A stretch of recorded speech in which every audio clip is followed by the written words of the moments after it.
ಆಲೂರು ತಾಲೂಕಿನಲ್ಲಿ ಗ್ರಾಮ ಲೆಕ್ಕಾಧಿಕಾರಿಗಳು ತಮ್ಮ ವಿವಿಧ ಬೇಡಿಕೆಗಳನ್ನು ಮುಂದಿಟ್ಟುಕೊಂಡು ಧರಣಿ ನಡೆಸುತ್ತಿದ್ದು, ಈ ಹಿಂದಿನ ಮುಷ್ಕರದಿಂದಾಗಿ ಯಾವುದೇ ನಿರ್ಧಾರ ಕೈಗೊಳ್ಳದೆ ಸಮಸ್ಯೆ ಬಗೆಹರಿಯದ ಕಾರಣ ಕೈಗೆ ಕಪ್ಪು ಪಟ್ಟಿಯನ್ನ ಧರಿಸಿ ರಾಜ್ಯ ಮಟ್ಟದಲ್ಲಿ 2ನೇ ಹಂತದ ಶಾಂತಿಯುತ ಪ್ರತಿಭಟನೆಯನ್ನ ತಾಲೂಕು ಕಚೇರಿ ಆವರಣದಲ್ಲಿ ನಡೆಸಿದರು. ಇನ್ನು ಸರ್ಕಾರವು ಬ್ಯಾಂಕ್ ಸಿಬ್ಬಂದಿಗಳ ಬೇಡಿಕೆಗಳಿಗೆ ತಕ್ಷಣ ಸ್ಪಂದಿಸಿ ಸೌಲಭ್ಯ ಒದಗಿಸುತ್ತದೆ. ಆದರೆ ಹೆಚ್ಚಿನ ಕೆಲಸದ ಹೊರೆ ಹೊತ್ತಿರುವ ಗ್ರಾಮ ಲೆಕ್ಕಾಧಿಕಾರಿಗಳ ಬೇಡಿಕೆಗಳನ್ನು ನಿರ್ಲಕ್ಷ್ಯ ಮಾಡುತ್ತಿದೆ.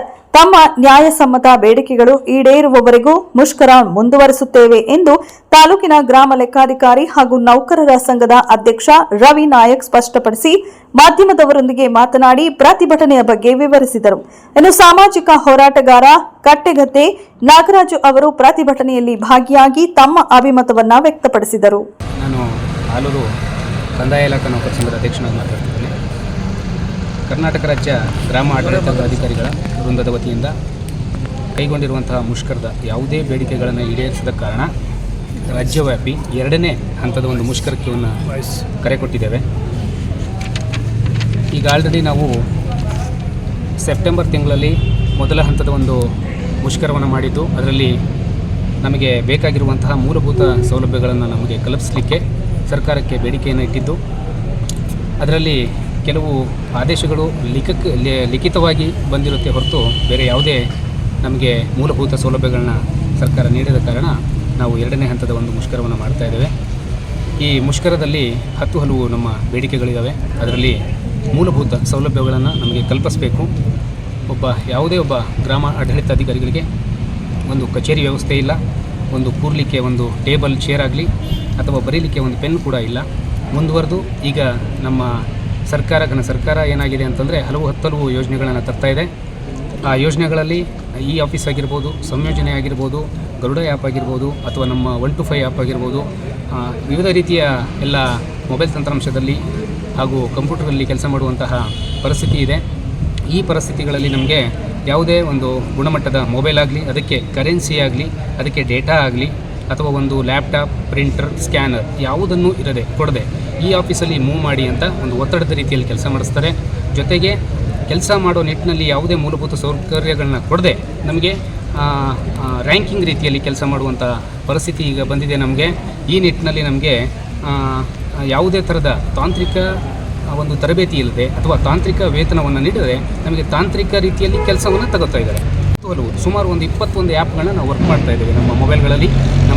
ನಮ್ಮ ಸ್ವಂತ ಖರ್ಚಿಂದ ಮೊಬೈಲ್ ತಗೊಂಡು, ಸ್ವಂತ ಖರ್ಚಿಂದ ಡೇಟಾ ಹಾಕಿಸ್ಕೊಂಡು, ಸ್ವಂತ ಖರ್ಚಿಂದ ನಾವು ಇವತ್ತು ಕೆಲಸವನ್ನು ಮಾಡ್ತಿದ್ದೇವೆ. ಕೆಲವು ಆ್ಯಪ್ಗಳನ್ನ ಹೇಳಬೇಕಂದ್ರೆ ಸಂಯೋಜನೆ, ಇ ಆಫೀಸ್, ಆಧಾರ್ ಸೀಡ್ ಆಗಿರ್ಬೋದು, ಲ್ಯಾಂಡ್ ಬೀಟ್ ಆಗಿರ್ಬೋದು, ಬಗರ್ ಹುಕುಮು, ಹಕ್ಕುಪತ್ರ, 125, ಪೌತಿ ಆಂದೋಲನ ಅಂತ ಮಾಡ್ತಿದ್ದಾರೆ. ಈಗ ಮೊನ್ನೆ ನಾವೆಲ್ಲ ಸುಮಾರು 85% ಮೇಲೆ ನಾವೀಗ ಆಧಾರ್ ಸೀಡಿಂಗನ್ನು ಮಾಡಿದ್ದೇವೆ. ಅದರಲ್ಲಿ ಕೆಲವು ಖಾತೆದಾರರು ಪೌತಿಯಾಗಿರೋದ್ರಿಂದ ಅದರಲ್ಲಿ ನಾವು ಫೀಡ್ ಮಾಡಲೇಬೇಕಾಗಿತ್ತು, ಪೌತಿ ಅಂತ ಮಾಡಿದ್ದೀವಿ. ಆ ಪೌತಿಯಾಗಿರುವಂತಹ ಎಲ್ಲ ಕೇಸಸ್ಗಳನ್ನ ಈಗ ಪೌತಿ ಆಂದೋಲನದ ಮೂಲಕ ನಾವು ಈಗ ಖಾತೆಗಳನ್ನ ಮಾಡಬೇಕಂದ್ರೆ ಅದು ಇದ್ರ ಮೂಲಕನೇ, ನೆಟ್ ಮೂಲಕನೇ ಆಗಬೇಕು. ಜೊತೆಗೆ ನಮಗೆ ತಾಂತ್ರಿಕ ರೀತಿಯಲ್ಲೇ ಕೆಲಸ ಆಗಬೇಕು. ಆದರೆ ಪೌತಿ ಖಾತೆ ಮಾಡೋಕ್ಕೆ ಹೇಳಿದ್ರೆ ಹೊರತು ನಮಗೆ ಮೂಲಭೂತವಾದಂಥ ಸೌಕರ್ಯಗಳನ್ನ ಕೊಡ್ತಾ ಇಲ್ಲ ಅಂತಂದರೆ ಯಾವುದೇ ಥರದ್ದು ಕಂಪ್ಯೂಟರ್ ಆಗಿರಲಿ, ಇನ್ನೊಂದಾಗಲಿ, ಮುಗಿದಾಗಲಿ ನಮಗೆ ಕೂರಲಿಕ್ಕೆ ಮಾಡಲಿಕ್ಕೆ ಈಗ ಈ ಆಫೀಸ್ ಮಾಡಬೇಕು ಅಂತಂದರೆ ನಮಗೆ ನೆಟ್ ವ್ಯವಸ್ಥೆ ಈ ಕೇಸ್ವೇನಲ್ಲೇ ಆಗಬೇಕು. ಫಾರ್ ಎಕ್ಸಾಂಪಲ್ ನಮಗೆ ಈಗ ಕಸಬಾದಲ್ಲಿ ನಾವು ತಾಲೂಕು ಆಫೀಸಲ್ಲಿ ಕೆಲಸ ಮಾಡ್ತಾಯಿದ್ವಿ. ತಾಲೂಕು ಆಫೀಸಲ್ಲಿ ಕೆಲಸ ಮಾಡಿದ್ರು, ಕಸಬಾ ಆಫೀಸಿಗೆ ಕೇಸ್ವನ್ನು ಹಾಕಿಲ್ಲ. ಆದರೂ ನನ್ನ ಲಾಗಿನಲ್ಲಿ ಆಲ್ರೆಡಿ ಒಂದು 8 ರಿಂದ 10 ಈ ಆಫೀಸು ಫೈಲ್ಗಳಿದ್ದಾವೆ. ರೈತರಿಗೆ ತೊಂದರೆ ಆಗ್ತಾ ಇದೆ. ಬಿಕಾಸ್ ನನ್ನ ಲಾಗಿನಲ್ಲಿ ಬಂದಾದ ಮೇಲೆ ನಾನು ಪುಷ್ ಮಾಡಬೇಕು ಅಂದರೆ ಅದು ಕೇಸ್ 1 ಇರಬೇಕು. ಜೊತೆಗೆ ನನಗೆ ಕಂಪ್ಯೂಟರ್ ಬೇಕು, ನನಗೆ ವಿವಿಧ ಎಲ್ಲ ಸರ್ಕಲ್ಗಳೇ ಬೇಕು. ಅದು ಕೂಡ ಮುಂದೆ ಹೋಗ್ಲಿಕ್ಕೆ ಆಗ್ತಿಲ್ಲ. ಜೊತೆಗೆ ಇನ್ನೊಂದು 10 ಇದರಲ್ಲಿ ನಮಗೆ ಸೇವಾ ಒಂದು ವಿಚಾರದಲ್ಲಾಗಬೇಕಂದ್ರೆ ನಮಗೆ 15 ರಿಂದ 20 ವರ್ಷಗಳ ಸೇವೆ ಸಲ್ಲಿಸಿರುವಂತಹ ನನ್ನ ಸಹಪಾಠಿಗಳಲ್ಲಿ ಇವತ್ತಿನವರೆಗೂ ಕೂಡ ಪ್ರಮೋಷನಿಗೆ ಬಂದಿಲ್ಲ.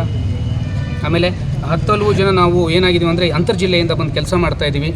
ನಮ್ಮಗಳಿಗೆ 16A ರದ್ದುಪಡಿಸಿದ್ದಾರೆ, ವರ್ಗಾವಣೆಗೆ ಅವಕಾಶವಿಲ್ಲ. ಹಾಗೆ ಕಪಾಲ್ ಕೇಸಸ್ಸಲ್ಲಿ ಕೆಲವು ಜನಕ್ಕೆ ಮಾಡಿದ್ದಾರೆ ವರ್ಗಾವಣೆ, ಪತಿಪತ್ರ ವರ್ಗಾವಣೆ, ಎಲ್ಲವನ್ನೂ ಕೂಡ ಮಾಡಿಲ್ಲ. ಅದೇ ಮುಂದುವರೆದು ಕೆಲವರು ಅನಾರೋಗ್ಯದಿಂದ ಬಳಲಿರುವಂತಹ ನೌಕರರಿದ್ದಾರೆ, ಅವರಿಗೂ ಕೂಡ ಟ್ರಾನ್ಸ್ಫರ್ಗಳಾಗ್ತಾ ಇಲ್ಲ. ಆಮೇಲೆ ಕೆಲವರು ಪಾಪ ಅಂಗವಿಕಲರು ಇದ್ದಾರೆ, ಅವರಿಗೂ ಕೂಡ ಟ್ರಾನ್ಸ್ಫರ್ ಆಗ್ತಾ ಇಲ್ಲ. ತಮ್ಮ ತಂದೆ ತಾಯಿನ ನೋಡ್ಕೊಳ್ಳೋಕ್ಕಾಗ್ತಾ ಇಲ್ಲ, ತಮ್ಮ ಹೆಂಡತಿ ಮಕ್ಕಳನ್ನು ನೋಡ್ಕೊಳ್ಳೋಕ್ಕಾಗ್ತಿಲ್ಲ.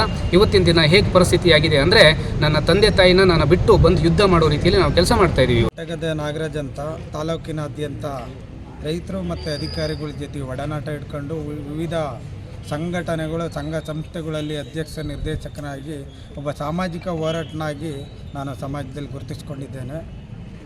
ನಾವು ಒಂದು 2-3 ದಿವಸದಿಂದ ಎಲ್ಲ ತಾಲೂಕು ಆಫೀಸ್ಗಳಲ್ಲಿ ಹೋದರೆ ಈ ಅನಿರ್ದಿಷ್ಟಾವಧಿ ಧರಣಿ ಅನ್ನೋದು ಮಾತ್ರ ಕಣ್ಣಿಗೆ ಕಾಣ್ತಾ ಇತ್ತು. ಅದರಿಂದ ಯಾವುದೇ ಬೆಳವಣಿಗೆಗಳನ್ನ ನಾವು ಮಾಧ್ಯಮದಲ್ಲೂ ನೋಡಲಿಲ್ಲ, ಯಾವುದೇ ಕಾರ್ಯ ಪ್ರವೃತ್ತಿಯಾಗ ಒಂದು ಮೇಲ್ಮಟ್ಟದ ಆದೇಶದಿಂದಲೂ ನಮ್ಮ ಗಮನಕ್ಕೆ ಬರಲಿಲ್ಲ.